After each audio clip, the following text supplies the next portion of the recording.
بسم اللہ الرحمن الرحیم۔ السلام علیکم ورحمۃ اللہ وبرکاتہ۔ دوستو، آج میں آپ کو بدشگونی کی حقیقت کے بارے میں بتاؤں گا کہ بدشگونی کی وجہ سے کسی کام سے رک جانا اسلام میں کیسا ہے۔ یعنی کئی لوگ مثال کے طور پر تیرہ کے ہندسے کو غلط سمجھتے ہیں۔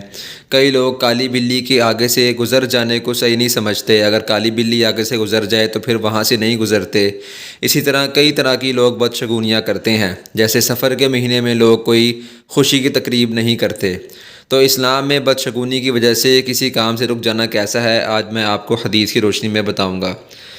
رسول اللہ صلی اللہ علیہ وآلہ وسلم نے ارشاد فرمایا، جو شخص کسی چیز سے بدفعلی پکڑ کر اپنے کسی کام سے پیچھے ہٹ گیا تو اس نے شرک کیا۔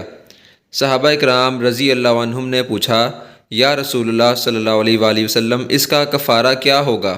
آپ صلی اللہ علیہ وآلہ وسلم نے ارشاد فرمایا، وہ یوں کہے، اللہم لا خیر الا خیرک ولا طیر الا طیرک ولا الہ غیرک، جس کا ترجمہ ہے، اے اللہ، تیری بھلائی کے سوا کوئی بھلائی نہیں، اور تیری فعل کے سوا کوئی فعل نہیں، اور تیرے سوا کوئی معبود نہیں۔